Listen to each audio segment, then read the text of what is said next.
जय श्री राधे भक्तों, आज हम आपके लिए यहाँ पर लेकर आए हैं एकादश मुखी हनुमत कवच हिंदी अर्थ के साथ। तो चलिए शुरू करते हैं।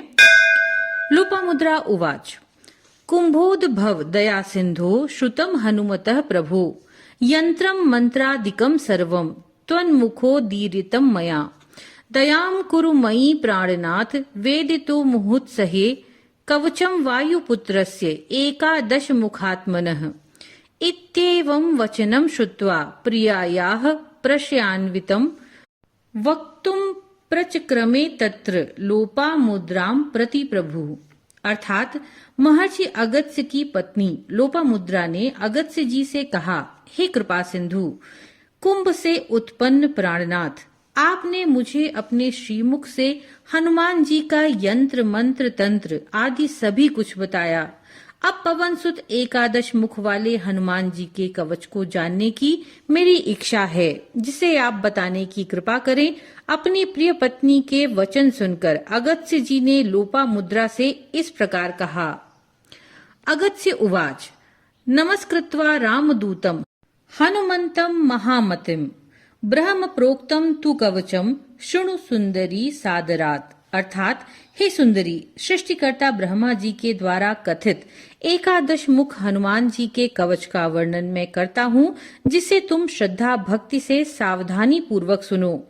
इस प्रकार कहकर असीमित बुद्धि वाले रामदूत हनुमान जी को प्रणाम कर महर्षि अगस्त्य इस प्रकार बोले। सनंदनाय सुमहत् चतुरानन भाषितम कवचम कामदम दिव्यम रक्षाः कुल निवर्हरणम सर्व संपत प्रदम पुण्यम मर्त्यानाम मधुरस्वरे। अर्थात हे प्रिय, चतुर्मुख ब्रह्मा ने समस्त अभीष्ट प्रदान करने वाले एवं संपूर्ण राक्षसों को नष्ट करने वाले तथा अणिमादि 8 सिद्धियों को देने वाले एकादश मुख वाले श्री हनुमान जी के पुण्यकारी दिव्य कवच का वर्णन भगवान के पार्षद सनंद नादिकों से मधुर स्वर में इस प्रकार किया था। ओम अस्य श्री कवचस्यैकादश चक्रस्य धीमतः हनुमत कवच मंत्रस्य सनंदन ऋषि स्मृतः प्रसन्नात्मा हनुमांश्च देवतात्र प्रकीर्तिता छंदोनुष्टुप समाख्यातम बीजम वायुसुतस्तथा मुख्यात्र प्राण शक्तिश्च विनियोगः प्रकीर्तितः सर्व कामार्थ सिद्ध्यर्थे जप एव मुदीरेत। अर्थात हे सनंदनादि महर्षिगण, एकादश मुख वाले हनुमत कवच मंत्र के सनंदन ऋषि, प्रसन्न चित्त वाले हनुमान जी देवता, अनुष्टुप छंद, वायुसुत बीज एवं मुख्य प्राण शक्ति रूप हैं।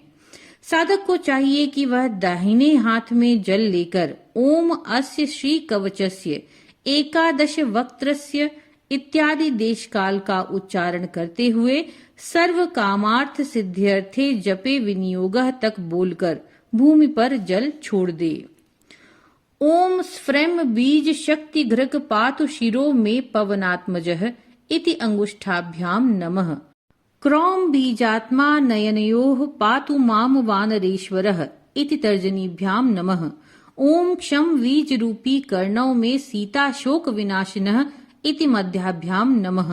ओम ग्लौम बीज वाच्यो नासाम में लक्ष्मण प्राणदायकः इति अनामिकाभ्याम नमः। ओम वम बीजार्थश्च कंठम में अक्षय क्षय कारकः इति कनिष्ठकाभ्याम नमः। ओम राम बीज वाच्यो हृदयं पातु मे कपिनायकः इति करतल पृष्ठाभ्याम नमः। अर्थात ये न्यास के मंत्र हैं। तत्पश्चात स्फ्रेम बीज शक्ति घृक पातु से आरंभ करके इति करतल कर पृष्ठाभ्याम नमः तक पढ़कर करादि एवं हृदयादि अंगन्यास करें।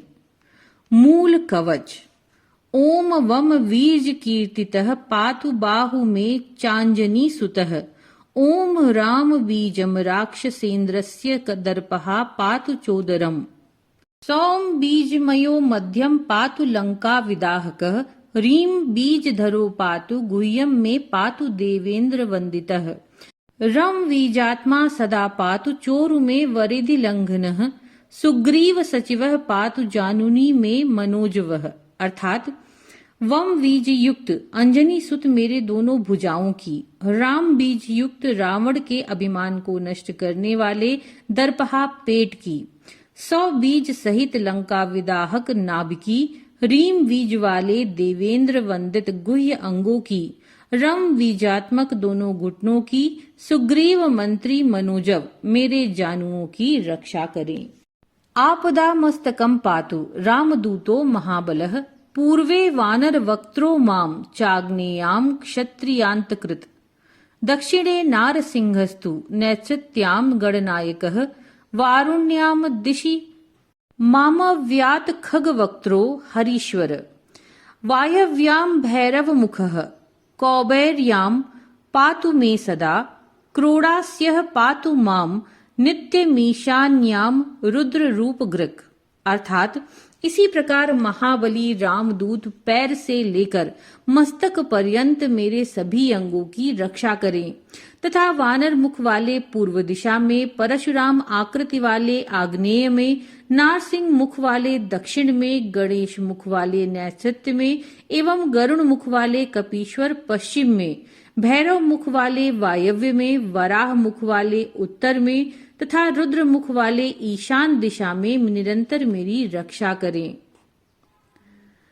रामस्तु पातु माम नित्यम सौम्य रूपी महाभुजः, एकदश मुखस्यैतद् दिव्ये वै कीर्तितं मया, रक्षोघ्नं कामदं सौम्यं सर्वसम्पद्विधायकं, पुत्रदं धनदं चोग्र शत्रुसंग विमर्दनम्, स्वर्गापवर्गदं दिव्यं चिन्तितार्थप्रदं शुभम्, एकत कवचमज्ञात्वा मंत्र सिद्धिर्न जायते। अर्थात विशाल बाहुओं वाले शांत स्वरूप मर्यादा पुरुषोत्तम भगवान राम मेरी निरंतर रक्षा करें।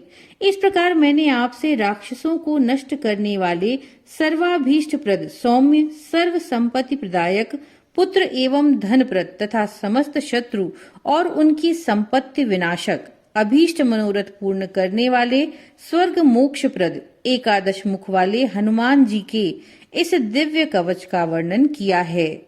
इस कवच का बिना पाठ किए किसी भी दशा में मंत्र सिद्धि नहीं होती। फलश्रुति ४४ सहस्राणि पठेच्छुद्धात्मना नरः, एकवारं पठे नित्यं कवचं सिद्धिदं महत्, द्विवारं वा त्रिवारं वा पठेदायुष्यमाप्नुयात्, क्रमादेकादशादेव मा वर्तन कृतात् सुधीः, वर्षान्ते दर्शनं साक्षाल्लभते नात्र संशयः, यं यं चिन्तयते चार्थं तं तं प्राप्नोति पुरुषः, ब्रह्मोदीरित में तद्धि तवाग्रे कथितम महत्। अर्थात मनुष्य को चाहिए कि वह अत्यंत श्रद्धा भक्ति पूर्वक 40,000 इस कवच का पाठ करे तथा नित्य एक बार पाठ करने से यह कवच सिद्ध होता है। इसी प्रकार 2 या 3 बार नित्य पाठ करने से अपमृत्यु यानी अकाल मृत्यु विनाशक और आयुष्य वृद्धि कारक होता है।